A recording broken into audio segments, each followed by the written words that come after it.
Let's get it started with Jason and Ben. Let's get it started with Jason and Ben. Let's get it started with Jason. What is going on? Welcome to Wannabet.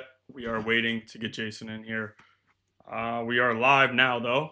We will wait on Jason. And of course, we will throw up the betting slip as we always do at the beginning of this. Oh, that's the old one. Jason, you there? You there? All right, you're back. We're live. We are live now. I think my camera's screwy. It's We're fine. again having to do. It's good. We're having to do this in a ridiculous manner yet again. We're in here. You know, we're live. You can. We're better off doing it ourselves, Ben. Honestly, but they wouldn't let us. We're good. We're live. Live. Hey! Hopefully the Cherries and the Gunners take care of what we need, because yesterday was brutal for me. Ben keeps kicking ass. Ben was all over our end game. We took a road trip to see the Hornets play the Sixers. Great game. Ben put together a parlay that I jumped on top of. That hit. At least I didn't mook that bet, because I mooked everything else I touched. But it has been an amazing week here. If you're new to the show, first, second, third down, our three favorite plays that we're making right now. Heavy NFL show today for obvious reasons. We will have some NHL and NBA, though. Fourth down's a catch-all. Could be a short-term bet to get you paid quickly in a game. Could be a future or long-term bet. And then overtime, football parlays. Football or football, because we're on a lot of soccer here as well. Every single day. Ben, you can put up the slip, or is that? Yes, we can. And it's not going to kill our show? Let's see. No, we're good. Okay, so I was down like 7 units yesterday. Absolutely horrible. Ben continues to kill it. And since May 21st, still collectively, even after yesterday's horrible day, we're up over 80 units as a show documented. Every future pick, every pick we make in every market. All of our picks available in real time on the Super Discord. Go to my Twitter bio. Go to @BHJournalist, his Twitter bio. The link tree is up there. We're building a smart betting community that actually beats books. We don't get paid by books to sell you horse crap bets. So yeah, look, Navy couldn't even cover for me. That thing is 41-19 late. It ends up 42-32 somehow in the final 4 minutes. It just was not my day. Bayern Munich couldn't get us a goal in the first half. We had a lot riding on that. Beltway Ben, though, you keep crushing it, my friend. Yeah, another great day. Another great day. We had a lot of things that we moved around in college football with receiving yards, passing yards, all of those things. The new props that FanDuel gave us, we had success there. We also gave out SMU Wake Forest under. That was a good cash for us. And all the way around, I mean, NBA, as you said, at halftime, I thought for sure the NBA parlay was cooked. We had no chance to cash. But Miles Bridges, massive third quarter, cashes then, and we didn't even need to worry about him in the fourth quarter, which was pretty surprising to see a guy score 13 points in the third quarter. But it was good. It was a very good day overall. It was a very good day. Yeah, look, I brought us down, but I had a monster week. We've been having 3 lobster days all over the place. Hopefully the stuffed lobsters arrive, I think maybe by Tuesday or Wednesday's show. Probably not for EK on Monday, but hopefully by midweek. All right, so should I go first? Are we still sticking with that format? Yes. Okay, first down for me. Look, the Buffalo Bills cannot stop the run, and the Carolina Panthers love to run. I placed this bet when Bryce Young was starting for the Panthers. I still stand by it. Give me Rico Dowdle, who has been absolutely on fire. Like, we're talking about 156 rushing yards per game average over the last 3 games. Dowdle, 60-plus rushing yards. 50 scrimmage yards out of Chuba Hubbard, who still did have 17 carries last week coming back, even with Dowdle dominating, who does have a long history of catching short passes and turning them into something with Andy Dalton. Why do I like this so much? Well, the Panthers have a legitimate offensive line at a time when not a lot of teams in the league do. They have 2 backs, both of whom I think will get fed here. And I hate Buffalo's run defense. I like fading it, but if I'm on the Bills, I hate it. They're 31st in the NFL in rush defense EPA. They're 29th in success rate. They're allowing almost 6 yards per carry. Carolina's dangerous at home. Carolina play their best football at home, and I think Carolina's in a great spot here. They're going to be. I don't think there's a pushover game for Buffalo, and I fully expect Carolina to hammer the ball on the ground. screen passes. I think Dowdle gets his. I think Hubbard gets his.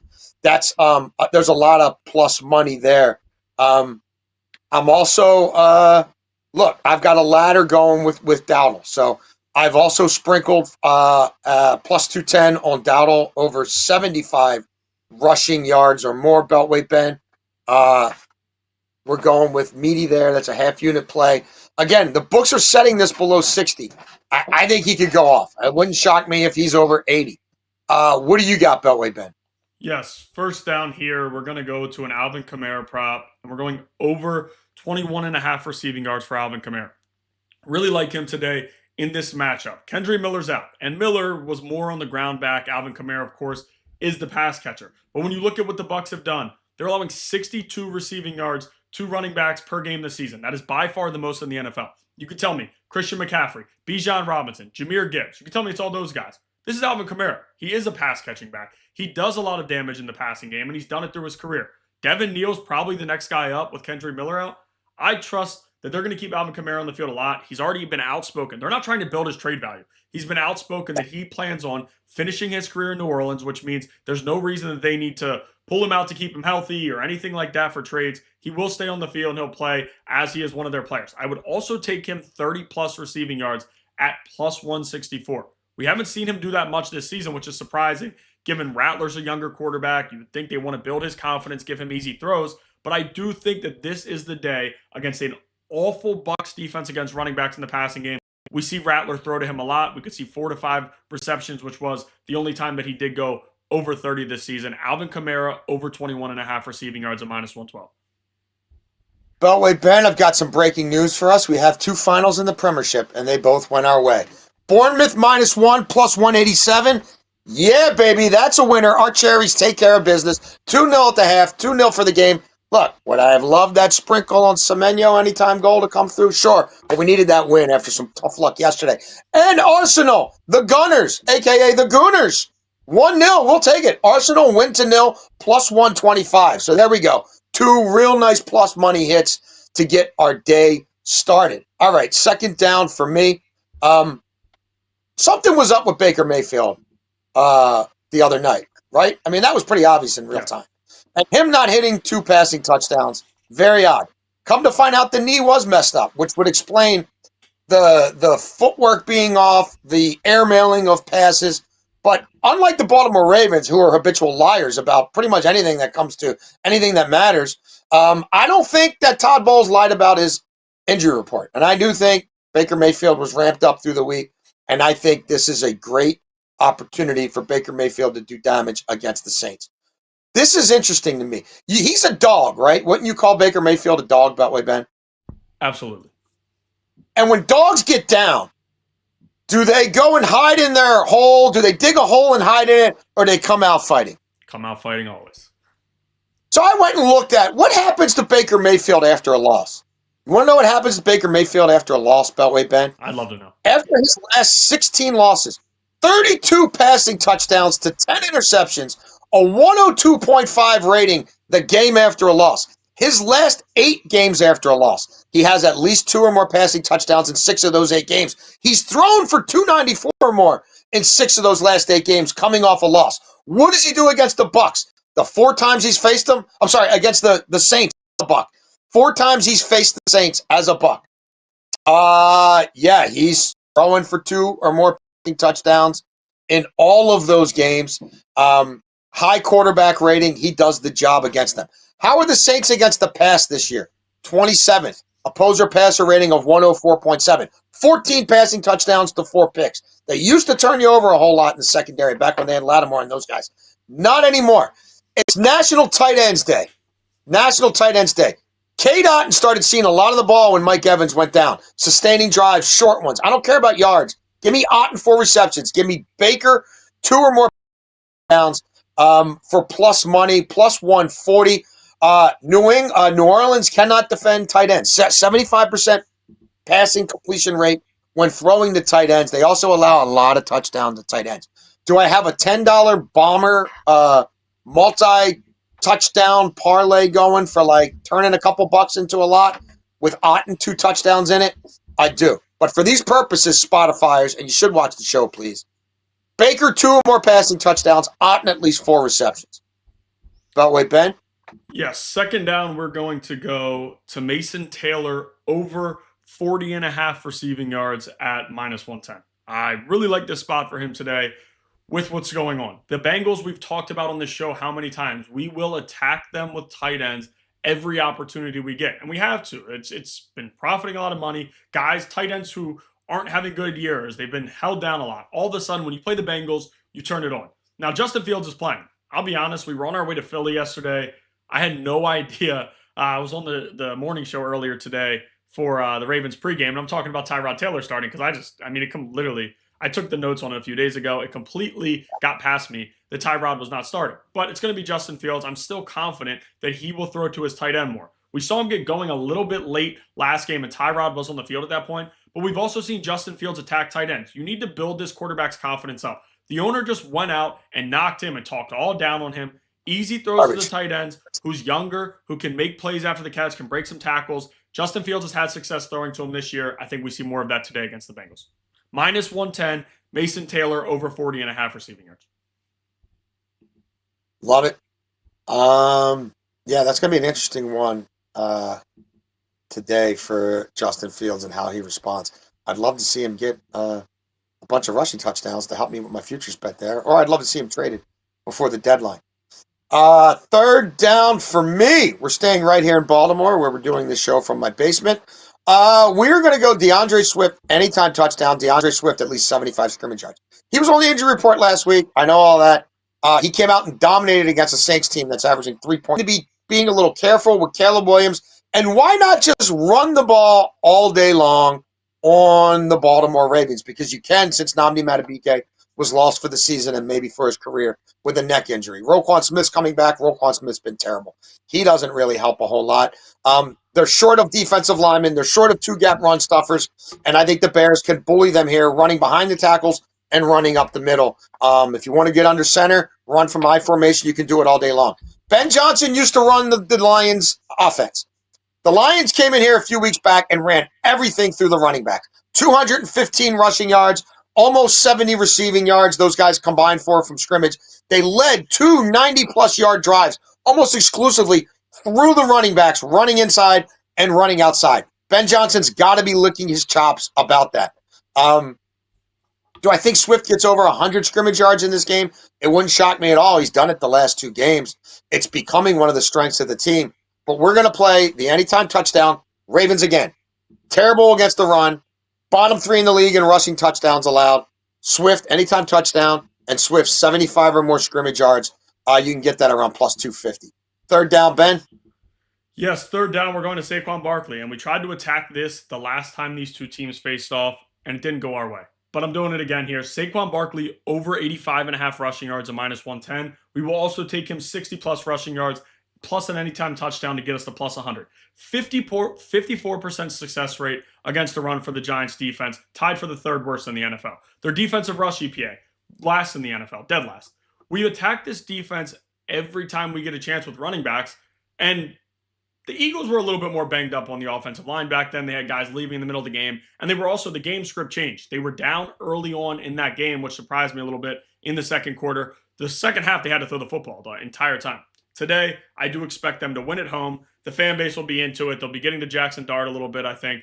And to be honest with you, 31 yards on 2 carries to start that game. I felt confident. I still remember, this is going to cash without a sweat, no doubt. And all of a sudden, Saquon wasn't able to do much else because, as I said, they didn't try to run it as much as they could have if it was a tighter game. But also, the Giants' defense stepped it up. They took him away, and it was easy to do that with the way the score was going, how the game was going. I like Saquon Barkley over 85.5 rushing yards. That's -110. And Saquon 60-plus rushing yards, plus the anytime touchdown at plus 100.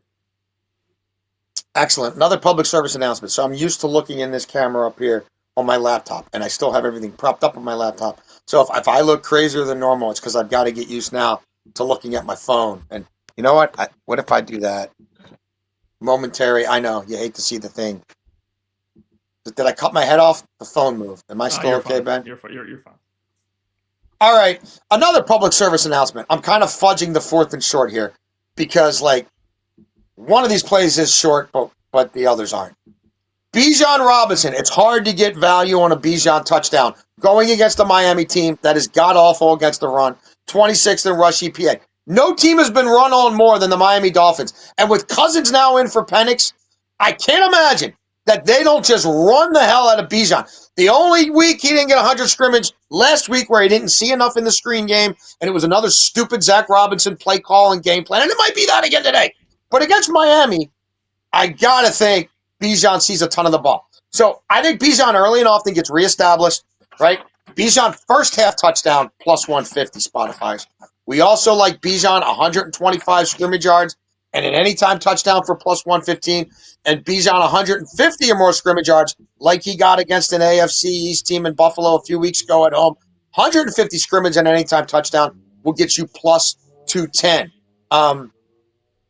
He's dynamic. Miami's tackling stinks. He breaks tackles. He makes people miss. He might be the best all-around football player in the game right now. And I think Cousins is smart enough to understand, even if he has to take, he hates Zach Robinson, and Zach Robinson hates him. Even if Cousins calls his own screens in the huddle, which he just might do, I believe he's going to get the ball in Bijan's hands. This, to me, feels like a game where Bijan could have 100 yards rushing and 75 plus receiving. It could be that kind of a monster game. So those are my 3 fourth and short plays. Beltway, well, kind of short. Beltway Ben.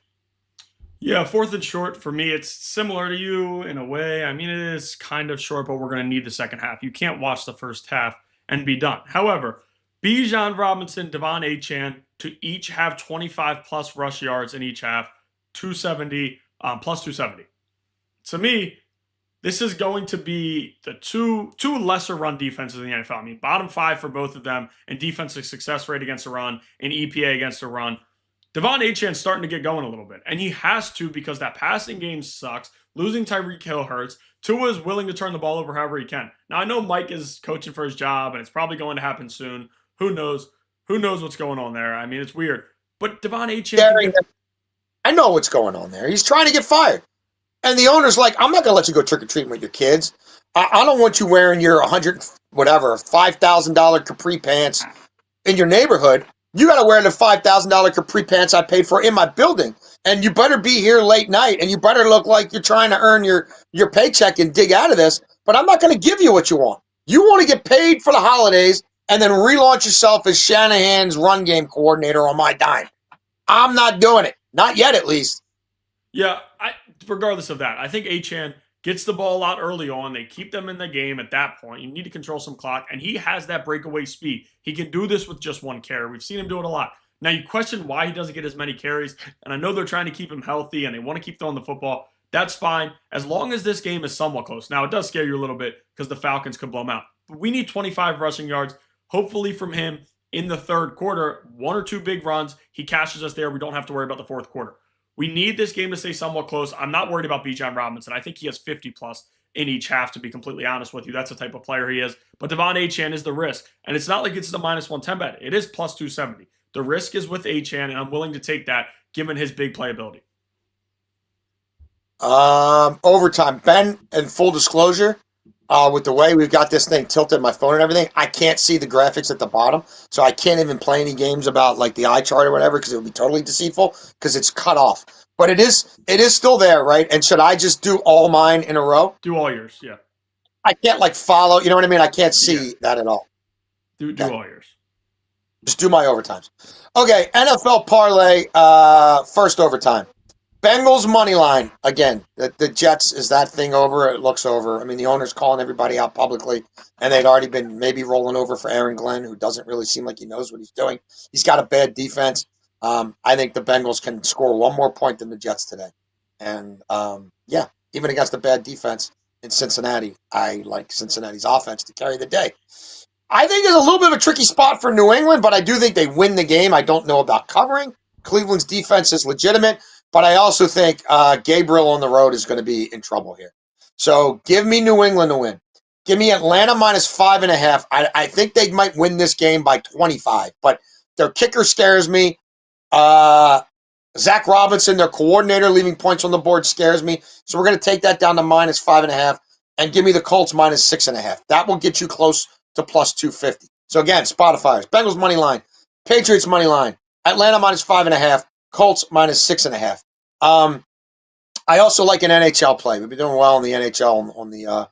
If you don't believe me, go to the Discord. Get in the Discord. You'll see. Give me Blackhawks, who have covered 8 straight, who have only lost by 2 goals twice this year. And give me the Blackhawks getting 2 goals, getting a goal and a half. So Chicago Blackhawks at home to the Kings +1.5, and the game under 6.5 goals. Chicago dead under at home, 4-0 to the under. Kings an under team on the road. I think Chicago probably wins this game outright, like they have been lately. I like the way they're playing. Like the way they're able to create chances when shorthanded. Like what I'm seeing out of Donato and some others there. Like their keeper. But anyway, Spotify. Blackhawks plus a goal and a half. Game under 6.5. That'll get you close to +150. And we are having an amazing start to the NBA season. And I want to give you guys a couple of plays. We've lost some value on the Toronto play. Toronto on the money line we got for +110 last night. The best you're going to find it now is -102. The Mavs sorting out their backcourt. They don't have a point guard right now. A lot of pressure on Flag, even though there shouldn't be. I got my game screwed up. No, I didn't. I like Toronto. I'm on Toronto to win or to finish second in that division. I think Toronto's a winning team, win more games than they lose. Toronto can score on anybody right now. I don't know about defense, but Quigley looks really good right now, and I'll take that for now. Ingram came in. Ingram instant offense. I think they win this game, and the markets are starting to move to where a lot of people think they win this game.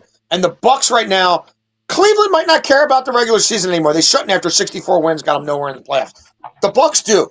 And Greek Freak is out of his mind. I think Greek Freak gets a triple-double in this game. Because look how much he's on the ball. Look how much he's assisting. And he's not worried about the mid-range and the outside stuff. He's dominating in the paint. I think Cleveland is obviously as shorthanded as they are right now. Give me the Bucks to win this game. I've been super impressed by the Bucks. They're deeper than they were last year.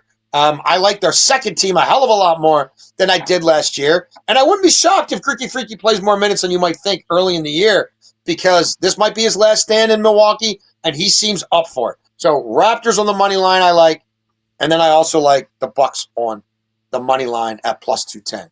But wait, Ben? Yes, here we're going to go. We have 3 NFL parlays that we're going to be giving out. We'll start here. Saquon Barkley anytime touchdown. And you might like this because it's a little bit hard to see, but not as bad as the one day. Saquon Barkley anytime touchdown. Dalton Kincaid. Don't even mess. I think we should just leave it. Dalton Kincaid, 25 plus receiving yards, and Alvin Kamara, 10 plus receiving yards, +179. I mean, the Barkley touchdowns -145. I'm really, really high on that today. We heard me give it out in first down, plus his 60 rushing yards. He hasn't scored much this year, and we saw it more last year. And I know Jalen Hurts will steal touchdowns, and Jalen Hurts will do his things. But today, I think it's a long, explosive run and just punch it in the end zone if he needs to. They're going to build 5 plus receiving yards. He's back. That's pretty massive for the Bills. We've seen Josh Allen love going his way. As you mentioned earlier, it's National Tight Ends Day. The matchup is there for him. 25 plus receiving yards, and then Alvin Kamara, 10 plus receiving yards. We heard me talk about it earlier. I just don't see him going under this number, let alone the 21.5 that we gave out before against the Bucs defense that's horrendous against running backs. Another one here.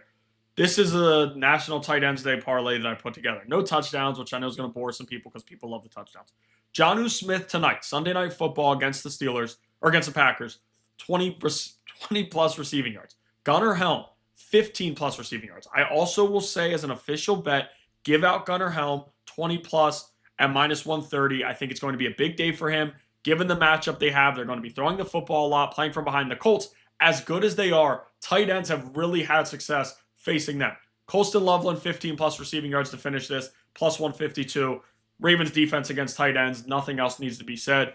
So again, Jonnu Smith, 20 plus, Gunnar Helm, 15 plus, and Colston Loveland, 15 plus, 100 +152. Lastly here, we're going to go with Tyler Huntley. And this is a risky play given the situation. Tyler Huntley, 150 plus for passing yards, and DeAndre Hopkins, 15 plus receiving yards. When he came in the last game, or whatever it was, he threw to DeAndre Hopkins 2 times. And he wasn't throwing to many people. He was running, doing whatever he could. But Tyler Huntley's a guy who grew up watching DeAndre Hopkins. When he was in high school and college, he knows who D-Hop is.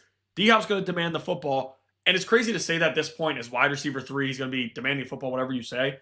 This has been one of the bright spots for the Ravens offense. I mean, when they throw the football to him, good things have happened compared to other places. Last time we were on the field, Zay Flowers had 2 costly fumbles that hurt them. Rashad Bateman looks frustrated. There's a lot of stuff going on there. DeAndre Hopkins, we haven't heard much of. We've just seen good results every time they throw him the football. 15-plus receiving yards with the year he's having. Could be on 1 catch. And then Snoop, I don't think they're going to win this game. I think it's going to be somewhat tight, but they're going to be throwing the football in the second half. Plus 144 on this parlay.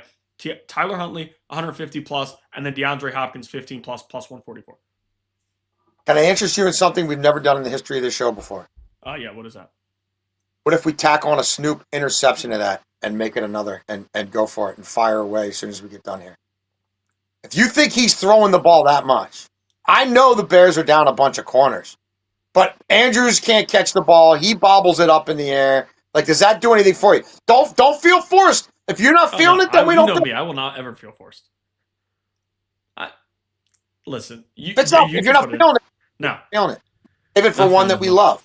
I just thought I would throw it out there. If you like it, I mean, put it. I like it, but I don't love it enough. No, this needed to be like I can't. And again, the way we're doing this now, I can't see your face at all. My second screen entirely covers. I'm laughing now, so I can't read your facial expressions, but I know you well enough that from your hand, from what I could see of your wrist, I was like, he's not into it. I swear to God, all I can see is your wrist because they're under that screen. And I'm like, the way his wrists are, I'm like, oh, he's not feeling it.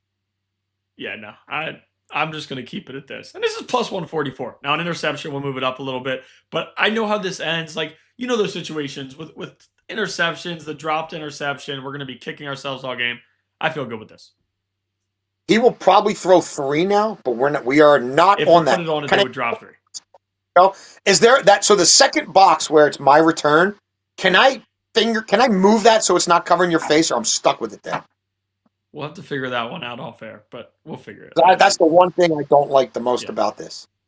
Yeah. Also, I did want to tell people, I know we're going to talk about it a little bit more. Subscribe to our YouTube. We might be regularly on YouTube, just with how things are. I think you should subscribe to our YouTube, so we're going to be able to find the most of our content. And I also know we're going to be building our social media page, so you're still going to see clips on Twitter with how it goes, but YouTube might be the way to go for us moving forward, and I would suggest you subscribe to Wanna Bet with us on YouTube. Yeah. Or partnering with our buddy Jeff Vreeland. We could extricate ourselves from a situation or two. All right. Hopefully the Lobsters are back soon. We threw a lot. Get some soccer bets early today because I felt awful about yesterday. But it's been a great week. So it is what it is. That's gambling. You want to bet? We want to bet. Are we going to go early with EK tomorrow? What are we thinking there? 10 or 10:30. And we're going to be on YouTube. Okay. We'll be on YouTube. YouTube only tomorrow. We'll be on YouTube only tomorrow. YouTube exclusive. Get in on it. Mondays with EK. So can you put the thing back up or no? Or we've already gone too long. I got you want the betting slip? Yeah. Yeah. So there you go. That does not include Bournemouth -1, which cashed for plus 187. It does not include Arsenal to win to 0 at plus 125. So we're the push towards 100 units continues. All of our plays as soon as we make them in real time. That I got it there, over there on the super disc. Oh, you can't see me, so it doesn't matter. I'm sitting here. We're okay. We're done. See you tomorrow at 10. I gotta go walk the dogs.